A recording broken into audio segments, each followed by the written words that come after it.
Now moving on to the tight end position, we have Antonio Gates, Jason Witten, and Kellen Winslow Jr. Definitely 80 catches each, those guys. The big three. And this year, I think it's important to know these three are way ahead of the pack. So I'd rather take them in the 4th round than take another guy in the 5th, if that makes sense, or 6th. There's a big drop-off. So if you can get those guys at the right price, go get them. Absolutely. And then Gates should be fine to play week 1. Oh, right. He's running routes, and he's able to run full speed and stuff now. It's looking good. Yeah, and Jeremy Shockey we have as a guaranteed producer in that offense. I drafted him tonight, so I what round? hope so. In the 8th round. Nice. 8th round is a good place to get him. You get extra point. If you get points per reception, I like him even better because he's not going to run a lot of long plays, I don't think. But the Saints throw the ball so much, I think he can catch 80 passes. Right, and him and Sean Payton are reunited as well. Yeah, his best season was his rookie season. That's when Sean Payton was with the Giants, calling plays. Shockey's never gotten close to that good again. That's kind of why people think, oh, is he really as good as we expected? He's been a good player. But, you know, he hasn't been a great player. Yeah, he hasn't, and the concentration lapses. That's been the problem with him. And I think with a new environment and also, too, with a more explosive offense, that can motivate him to really, really concentrate. It's kind of like, you know, if you ever have broken up with a girlfriend, you start, you know, trying to look good again. You start working out. Right. I mean, Randy Moss, when he goes to New England, he's a whole new player. It's the new Randy Moss. Nice guy. T.O., when he first goes to Philly, when he goes to Dallas, new guy. I think you got the honeymoon year with Jeremy Shockey this year. He'll be ready to go. Especially if they're winning games, too. And they should take that NFC North. NFC South, excuse me. And, and then now, sleepers and breakout stars. The tight end position has so many, a plethora. You have Tony Scheffler from Denver, Owen Daniels, who you talked about, Houston. But I like Greg Olsen and Zach Miller as well. Talk about any of those 4 guys. Whew.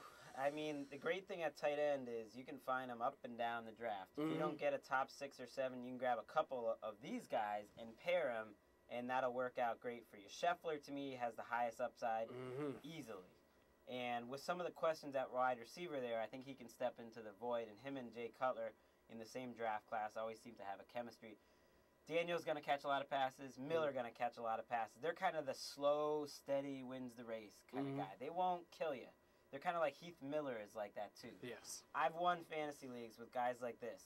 You just need some production. They'll be steady every week. That's right. And Heath Miller did well for me. You know, definitely consistent. Zach Miller could be really interesting with Jamarcus Russell because he doesn't have many good wide receivers either. Right.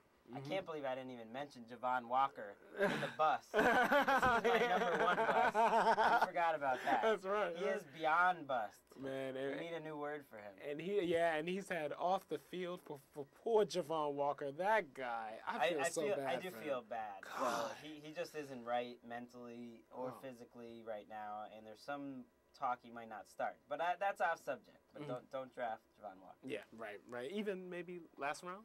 Yeah, sure. Let's go before that, sure. And then we have potential disappointments. Tony Gonzalez.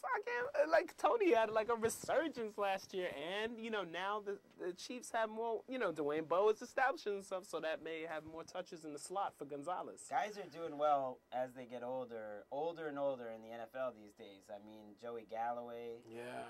Defying age, but the clock has got to run out for Tony Gonzalez eventually. And he's got Brody Croyle. That's all I'm saying. Brody Croyle.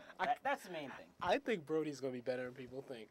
Yeah, I think so. Like, he has a good arm, and definitely he definitely showed some improvement last year, like throughout the season. And the best thing about the whole Croyle clan is Kelly Croyle, his wife. He's doing well in that department. But I think at quarterback, you either have it or you don't. He kind of reminds me of Kellen Clemens. I watched Kellen Clemens enough. I think the Jets watched him enough, and they just didn't have it. Yeah, they were like, nope. That's why. Dallas Clark is another bust, though, before we move on. Because Anthony Gonzalez is going to definitely get some more targets. Anthony Gonzalez going to take catches. Marvin Harrison going to take catches. Dallas Clark only has topped 500 yards once in his career. That was last year. Right. And he's only topped 6 touchdowns once, I believe. And that was last year. And that was 12 touchdowns. So it'll just back it up a little bit.